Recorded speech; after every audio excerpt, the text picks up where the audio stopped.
video ini, jangan lupa subscribe, like, dan komen di bawah ya. Dah. Halo teman-teman, Assalamualaikum warahmatullahi wabarakatuh. Selamat malam semuanya. Balik lagi di channel saya Rezeki Cupang. Ya, sesuai judul nih,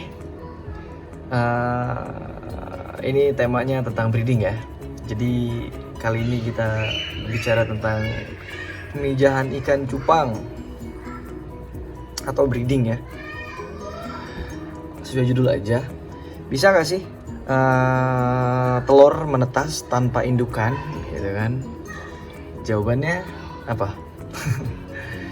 Jawabannya itu bisa iya, bisa tidak. Tergantung sikon, tergantung situasi, tergantung proses pembuahan, tergantung kesiapan telur indukan. Pokoknya semuanya tergantung lah. Maksudnya dipengaruhi oleh faktor-faktor yang saya sebutin tadi gitu kan. Oke, nih di depan kalian ini ada contoh burayak blue rim umur 4 hari ya, umur 4 hari. Nah, ini kan tadi saya bilang bisa atau tidak. Nah, ini salah satu contoh yang bisa ya kan. Ini bisa. Jadi hari pertama itu pas setelah mereka bertelur, gue langsung angkat si indukan jantan sama betina. Jadi mereka tuh, jadi ya mereka ini anak-anak ini tuh pada survive sendiri lah gitu. Nah berarti ini kan contoh yang bisa nih. Nah kebetulan gue kemarin breedingnya dua lubuk lah, maksudnya 2 pasang. Satu pasang ini, satu lagi pasang di dalam, ada di dalam sana di ruangan. Dan itu gagal, berarti kan tidak bisa berarti ya. Gagal itu anakannya cuma ada 3 biji tadi saya lihat, umurnya sama ya. Berarti kan hitungannya nggak bisa itu berarti kan tidak maksimal ya kan. Nah kalau ini alhamdulillah setelah diamatin secara seksama, ini anakannya udah pada stay di atas, berenangnya udah pada bagus. Dan kalau dihitung kasar itu mungkin ya hasilnya lumayan maksimal. Mungkin dari telur yang dikeluarin itu yang netes sampai setengahnya lah, 50% atau sampai 70%. Yang lagi nge-YouTube. Sorry guys, anak saya nih. Ya biasalah. Dadah, nanti ke kamar ya. Nah, balik lagi ke pembahasan ya. Nah, berarti kalau ngeliat dari kasus yang ini, jawabannya adalah bisa gitu. Kalau ditanya bisa nggak sih breeding tanpa indukan, ya bisa. Buktinya berhasil ya kan. Maksudnya kalau maksudnya berhasil itu mungkin persentasenya di atas 50% gitu ya. Nah itu berarti hitungannya berhasil. Dan anakannya survive lah dia. Tuh kalau dilihat kan busanya udah nggak ada segala macam, tapi ini anakannya pada udah nggak ada masalah gitu. Udah pada nyantai dia, pada kotoran lagi. Nah, oke, gini, kita berbicara ke metode ya, metode yang maksudnya metode pemijahan ini kayak gimana sih? Kemarin dengan 2 pasang itu saya ngelakuin hal yang sama, maksudnya perlakuannya sama gitu.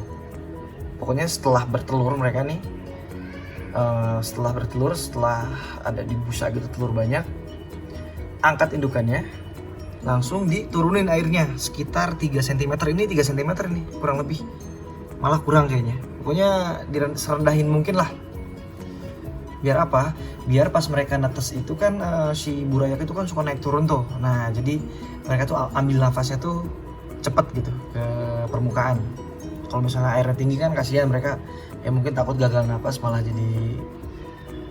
jadi tewas. Nah itu salah satu faktor. Cuman kok yang satunya bisa gagal gitu padahal perlakuannya sama. Nah berarti bukan dari faktor air, ini bisa dari faktor kesiapan indukannya untuk bertelur. Maksudnya kesiapan telur indukannya gitu untuk dipijah, untuk dibuahin oleh sang jantan. Nah Jadi sebenarnya dari sini aja kita udah bisa narik kesimpulan nih. Jadi kekuatan menurut saya pribadi nih, selain karena kehendak Allah misalnya, ini dari sisi kita sebagai manusia pengetahuan breeding gitu ya. Berarti sebenarnya faktor utama breeding itu selain air, selain pengalaman lainnya kita dari ikan gitu, itu adalah kesiapan si betina gitu. Terus kesiapan telur si betina itu untuk bertelur, untuk menetas nantinya. Soalnya kalau misalnya kita ngelihat full telur dan lain-lain, umur 3 bulan pun sebenarnya udah full telur dan dipijah bisa gitu. Tapi kan belum tentu kuat. Nah, faktor belum tentu kuat itu bisa jadi si betinanya masih muda atau emang sel telurnya sendiri belum kuat. Nah, saya sebagai breeder nggak tahu pasti sebenarnya si telur itu matang di usia berapa sih. Soalnya saya udah sering breeding, jujur mungkin udah hampir ratusan kali breeding meskipun banyak gagalnya ya. Nah, saya pernah breeding ikan umur 4 bulan, anakannya banyak. Itu kalau misalnya kita itu masih muda kan. Bahkan saya pernah breeding yang umur 3 bulan, anakannya juga banyak.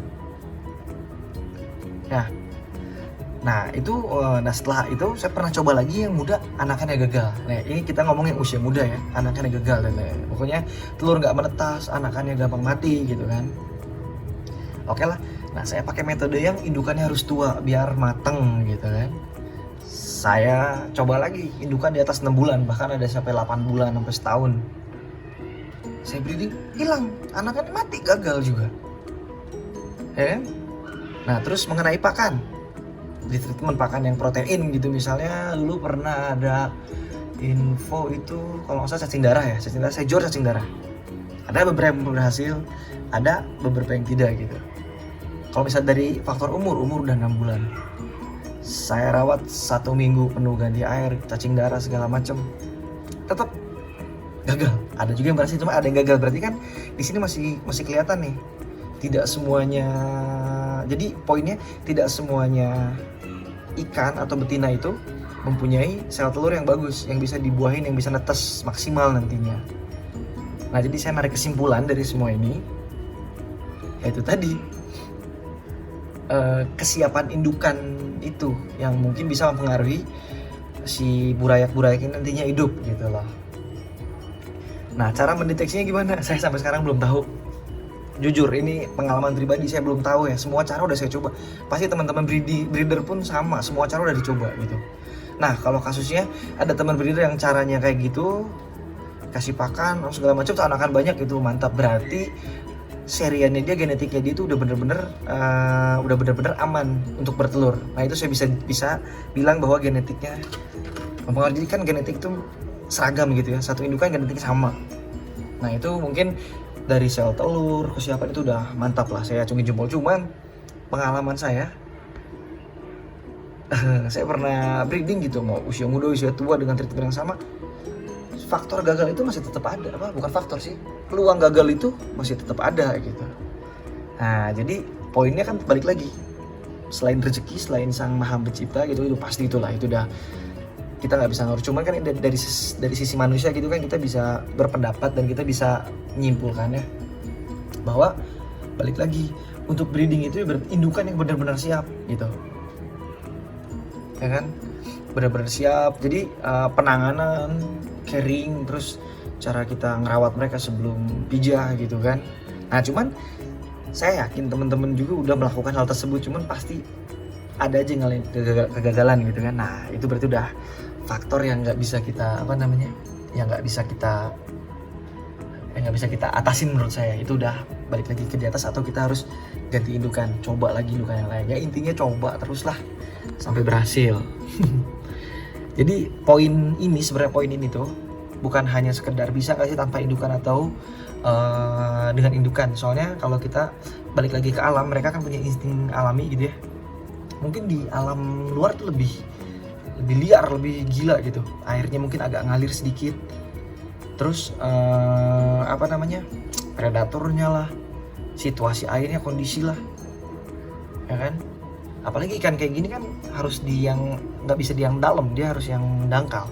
Pasti dia ke pinggir-pinggir gitu nyari. Dan saya yakin setelah mereka breeding juga mungkin ditinggalin sama indukannya, ya kan? Kalau indukannya dikejar sama dikejar sama predator pasti cabut indukannya. Dan ini ditinggal anaknya. Nah, untuk urusan menetas atau tidak berarti kan udah kita serahin aja ke yang di atas gitu. Nah, cuman balik lagi, kalau untuk breeding ini berarti yang harus diperhatiin adalah indukan. Meskipun potensi gagal ada aja. Nah, makanya balik lagi lah. Sebenarnya sih ini video cuma buat sharing dan kita lebih jangan putus asa. Saya pribadi pun udah nyobain segala cara gitu. Tetap ada aja potensi gagal tuh ada. Makanya suka banyak yang bilang ke sini. Ya mereka mungkin kalau datang ke sini ngelihatnya yang lagi banyak-banyak aja gitu. Nggak tahu juga kegagalan apa yang pernah saya alami, mungkin lebih menyakitkan lah gitu. Beli indukan harga yang lumayan, besoknya tiba-tiba sisik nanas. Beli indukan harga yang lumayan, saya breeding nggak jadi sampai mati gitu kan. Beli indukan yang mahal, anakan cuma 5 biji terus indukannya mati gitu. Nah itu kegagalan kan. Cuman ya itu nggak usah jadi nggak usah jadi dipikirin lah. Kita hobi mau buat happy atau gitu. Oke. Nah ini pokoknya lah, ini anakannya nih. Alhamdulillah anakannya banyak, mungkin kalau saya hitung kasar sih di atas 200 ya, itu hitung kasar. Tuh anakannya udah ya berenangnya udah benar gitu. Ini jujur dari 0 hari mereka belum netes udah saya angkat gitu. Dan satu lagi, kalau misalnya pengen nyoba metode ini ya, maksudnya kalau untuk netes satu itu saya nggak tahu nih. Yang penting untuk metode ini, misalnya kalian diangkat, jangan lupa turunin air. Dan di sini kan suka ada nanti berak-beraknya si indukan tuh. Kalau bisa sedotin dulu aja pakai ini nih, sedotin pelan-pelan. Usahain bersih.